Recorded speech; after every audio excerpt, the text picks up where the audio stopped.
औज़ु बिल्लाहि मिनश्शैतानिर्रजीम बिस्मिल्लाहिर्रहमानिर्रहीम। नाज़रीन अस्सलामु अलैकुम वरहमतुल्लाहि वबरकातुहू। नाज़रीन, आज मैं आपके सामने एक ऐसा कुरानी वजीफ़ा पेश करने जा रहा हूँ जिसके अंदर बहुत सारे कमालात हैं और बहुत सारे आपको मौक़े पे वो आपकी मदद करेगा इंशाअल्लाह करीम। और ये वजीफ़ा जो है ये मुख्तसर है, कोई ज़्यादा लंबा चौड़ा वजीफ़ा नहीं है कि आप परेशान हो जाएं,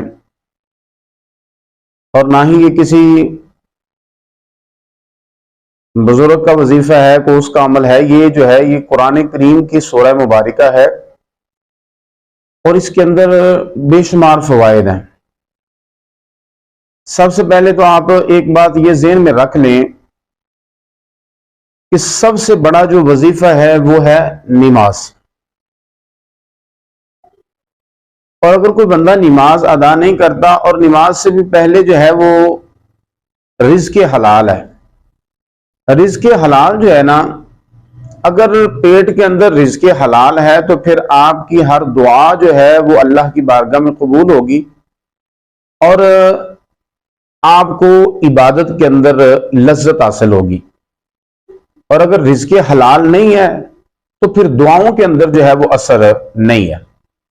सबसे पहले तो रिज़्क़ हलाल, और नंबर दो फिर उसके बाद नमाज की पाबंदी है। अगर आप नमाज की पाबंदी नहीं करते, सबसे बड़ा वजीफा नमाज है। अगर कोई बंदा नमाज ही नहीं पढ़ता तो बेनमाजी की तो दुआ अल्लाह कबूल ही नहीं फरमाता, और बेनमाजी के बारे में कोई दूसरा दुआ करे तो अल्लाह उसकी दुआ कबूल नहीं फरमाता। तो ये कैसे हो सकता है कि एक बंदा जो है वो नमाज ना अदा करे? नमाज जो है वो हमारे ऊपर फर्ज है। नमाज जो है ये हमारे रब के साथ हमारा जो है ये कॉन्टेक्ट है। तो हम अल्लाह से जो राबते वाला जरिया है वही हमने तर्क कर दिया, तो फिर हमारी दुआओं के अंदर असर जो है वो कैसे हो सकता है?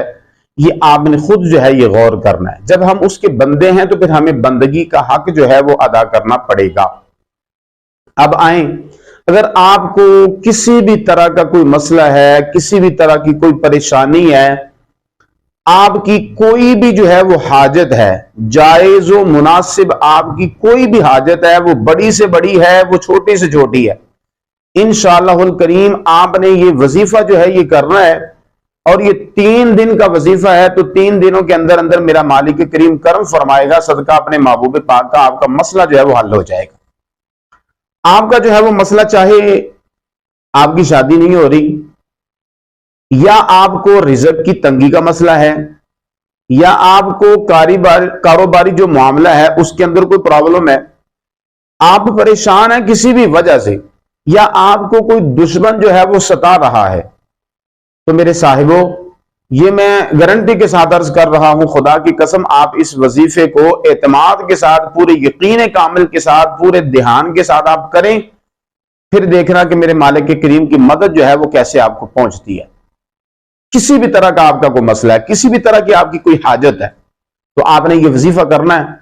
इंशाअल्लाह करीम इस वजीफे की बरकत से आपका मसला जो है वो हल हो जाएगा। आइए जरा अब मैं वजीफा अर्ज करता हूं। वजीफा जो है ये आपने 3 दिन पढ़ना है, और इसका जो शुरू करने का दिन है वो है जुमारात। तो जुमारात की फजर की नमाज जो है वो पढ़ के आपने ये शुरू करना है, और आपने एक दिन के अंदर ये 3 मरतबा पढ़ना है। वो टाइम कौन से हैं? फजर की नमाज के बाद, असर की नमाज के बाद, और इशा की नमाज के बाद। और 3 दिन ही आपने ये वजीफा करना है। जुमारात को शुरू करें, हफ्ते वाले दिन अपना जुमारात को भी पढ़ें, जुमा को भी पढ़ें, और हफ्ते वाले दिन भी आपने इसी तरह ही पढ़ना है। इंशाअल्लाह करीम मेरे मालिक करीम ने करम फरमाया तो आपका मसला जो है वो हल हो जाएगा। मसला चाहे जो है वो किसी भी तरह की है, जायज मुनासिब आपकी हाजत किसी तरह की भी है, इंशाअल्लाह करीम अल्लाह अपने महबूब का सदका आपका वो मसला जो है वो हल फरमा देगा, वो पूरा हो जाएगा। अगर दुश्मन की वजह से आप परेशान हैं तब भी, अगर आपके जो है वो किसी जगह पे पैसे जो है वो फंसे हुए हैं तब भी, अगर आप जो है वो किसी मुसीबत में गिरफ्तार है तब भी, आपका कोई कारोबारी मसला है तब भी, आप जो है वो रिश्ते की वजह से परेशान है, बच्चे का रिश्ता नहीं हो रहा, या अपने रिश्ते का मसला है, आप ये वजीफा करें, इंशाअल्लाह करीम आपका मसला हल हो जाएगा। अगर 2-3 मरतबा, बाज़ दफा ऐसा होता है, देखो हम आमिल नहीं है, आमिल जो होता है ना आमिल, उसकी जुबान के ऊपर जो है वो अमल पहले जारी हुआ होता है, तो वो थोड़ा भी पढ़े तो असर जो है वो हो जाता है। लेकिन जो बंदा आमिल नहीं ना होता, तो उसकी जुबान के ऊपर असर होते होते जो है वो वक्त लगता है। अगर एक मरतबा में मसला हल नहीं हुआ तो दूसरा जुमेरात को फिर कर लें और तीसरी जुमेरात को फिर कर लें। अगर 2-3 बार करने से भी आपका मसला हल नहीं हो रहा, तो फिर आपने अपना टाइम जाया नहीं करना। ये मेरी बात आप नोट कर लें, आपने अपना टाइम नहीं जाया करना। आपने क्या करना है, आपने अपना हिसाब लगवाना है कि आपका ये मसला जो है ये क्यों नहीं हल हो रहा। हो सकता है पीछे कोई मसला और हो, प्रॉब्लम कोई और हो, कोई जो है वो जादू वगैरह का असरात हो। बाज़ दफा ये भी तो मामला हो जाता है ना, तो ये कोई बड़ी बात नहीं है ये मामला होना, या कोई करने वाला जो है वो नहीं करता। बाज़ दफा ऐसा होता है कि बंदे के दुश्मन होते हैं, बाज़ दफा हसद की वजह से, बाज़ दफा जो है वो नजर बद की वजह से। नबी पाक ने फरमाया नजर बद जो है ये ऊंट को हांडी तक पहुंचा देती है और बंदे को जो है वो कब्र तक पहुंचा देती है नजर बद। तो बाज़ दफा ऐसे मसाइल भी मेरे साहिबों, मेरे भाइयों हो जाते हैं, तो आपने परेशानी बिल्कुल नहीं लेनी। अगर आपका 2-3 बार करने से मसला हल नहीं हो रहा, तो आपने गौर व फिक्र करनी है कि ये मसला मेरा क्यों नहीं हल हो रहा। आपने जो है उसके ऊपर अपना जो है कोई हिसाब किताब जो है वो लगवाना है। और आपने अगर ये वजीफा जो है इंशाल्लाह पढ़े, और वजीफा जो है ये क्या है, आपने अव्वल आखिर दोषी पढ़ना लाजमी। दुरूद पाक के बगैर कोई भी अमल जो है वो आपने नहीं करना, ये मेरी बात याद रख लें। क्योंकि नबी पाक की जात पे जो दुरूद पाक है ना, ये पढ़ना, ये हमारी दुआओं को कबूलियत का जो है ये शर्फ बख्शती है। ये अमल दुरूद पाक का पढ़ना ये दुआओं की कबूलियत का जरिया बन जाता है। और जो दुरूद पाक के बगैर दुआ मांगी जाए वो जमीन और आसमान के दरमियान लटकी रहती है।